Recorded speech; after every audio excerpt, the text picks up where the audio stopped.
This is the Umbrella Academy. Wrong again.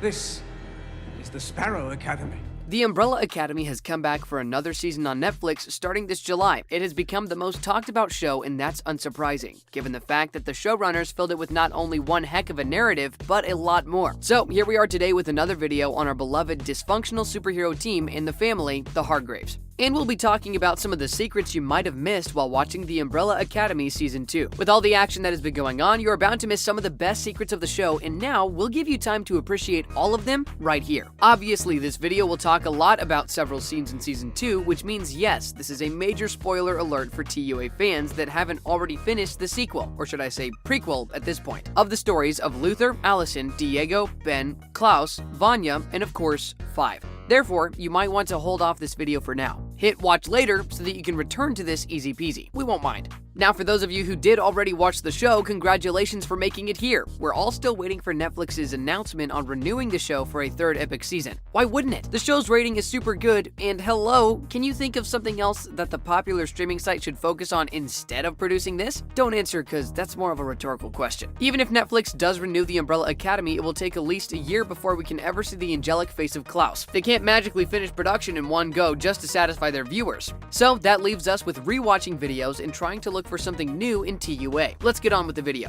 But first, a simple reminder on how to enter our brand new giveaway. We will be giving away either an iPhone X Max, the new iPad mini, or a MacBook Pro. It's all your choice. So be sure to leave a like, comment the keyword, subscribe, and turn on notifications to enter the giveaway. It's really that simple.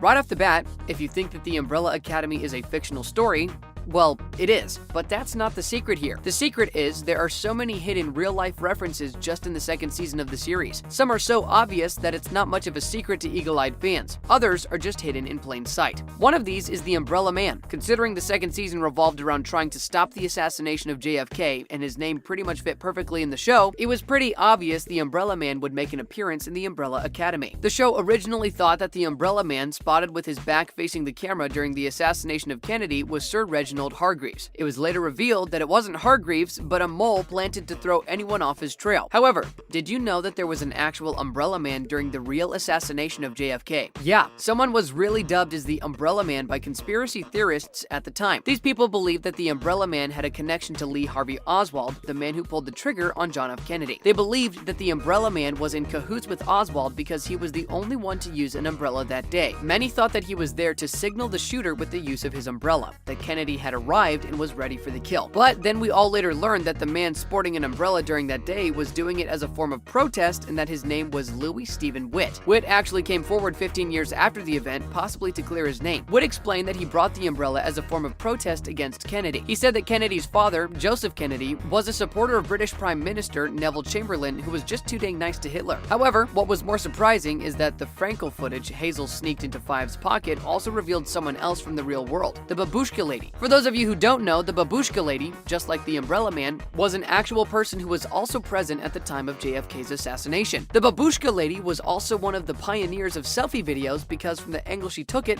she could have caught the shooter on tape. She was called the Babushka lady because up to now, nobody knows her true identity. The only clue people have is the shawl covering her head, hence the name. She was even seen recording after the assassination, but obviously she disappeared with the crowd later on. Speaking of the JFK assassination, there was also someone named Jack Ruby in the Umbrella Academy who played an important role after the killing of JFK. In the Netflix series, Jack Ruby was simply Luther's boss on the show after escaping to the past to prevent a present apocalypse from ever happening. But in real life, Jack Ruby was responsible for offing Harvey Lee Oswald just 2 days after Kennedy dropped dead. The show even gave subtle hints about what Ruby was to do when he was shown picking up his gun after watching what happened to Kennedy on the television, but the deed itself was not shown. Smooth. Aside from the real-life references to the JFK assassination, the Umbrella Academy Season 2 still referenced a conspiracy theory involving the space race, and that's the Majestic 12. Don't think that the Majestic 12 was an original idea of GERARD Way. He actually just appropriated it out of a conspiracy regarding the 12 men's identities and objectives. In the Umbrella Academy, the Majestic 12 was a clandestine organization made up of intellectuals, scientists, military big shots, and politicians, whose objectives weren't that clear, but many people believed that the real-life Majestic 12 was a top-secret research organization led by former US President Harry Truman. According to conspiracy conspiracists, the organization was found to investigate into and cover up the Roswell UFO sighting back in 1947. Of course, the FBI kept denying these reports, but if you think about it, Harlan and Sissy passing through New Mexico in the final episode of Season 2 wasn't much of a coincidence at all. Two other real people that made it into the Umbrella Academy ever so subtly are two of the former directors of the Central Intelligence Agency, Hoyt Vanderberg and Roscoe Hillenkotter. This was through a combination of their names to produce Hoyt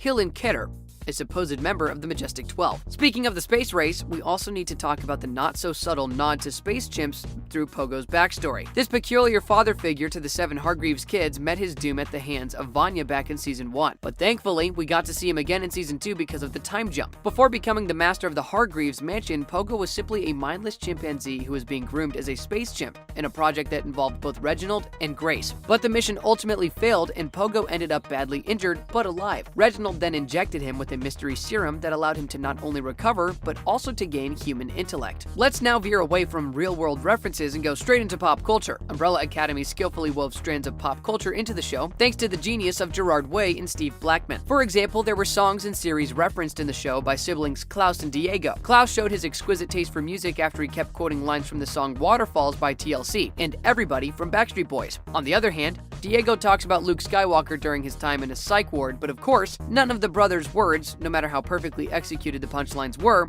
landed on the rest of the people. Why? Well, it was the 1960s. None of their references would be picked up by the people in the series. On top of it all, the show also made a reference to the popular film Rocky Balboa. It wasn't necessarily a hat tip in the theatrical sense, but instead an ode to Sylvester Stallone's training regimen that Luther copied. Even his training clothes were on point. Another secret that we uncovered is the fact that Gerard Way was heavily influenced by Alan Moore's Watchmen. He made it a point to credit Moore in the Watchmen comics in the show by the scene with a man holding a sign that says, "The end is nigh." The Umbrella Academy also used the Avon cinema billboard to indirectly distinguish what time each sibling landed in the past. When Klaus and Ben got thrown into 1960, the film Curse of the Undead was currently showing. Pretty accurate, right? So of course, when Allison shows up in 1961, the film then changes to The Curse of the Werewolf, probably alluding to her love on the moon. And then when Vanya and Five appeared just a month apart in 1963, the cinema was playing Kiss of the Vampire. Next up, if you closed your eyes for longer than half a second, you might have also missed one reference to the comics that is pretty exciting, and a bit of a foreshadow too. Reginald Hargreeves' TELEVATOR was sneakily written on the board of his secret room. In the comics, this device was used by the Monocle to travel through time and space, much like the Commission's suitcases. Hopefully, we can get to see the real thing in Season 3. Speaking of foreshadowing, there's also plenty of references to birds. When Vanya first enters the barn, she gets scared by a bird flapping away. Bird icons could also be seen in writing, and the toy that Harlan levitates while he and Sissy drive away to California is nothing but a bird. By the end of the final episode, we learned that this is a hint of what's coming, the Sparrow Academy. Even Netflix itself admitted to hiding as many as 43 sparrows all over the season, so the significance of this must be huge. Anyway, that wraps up the video. Thanks for watching, and I'll see you in the next one.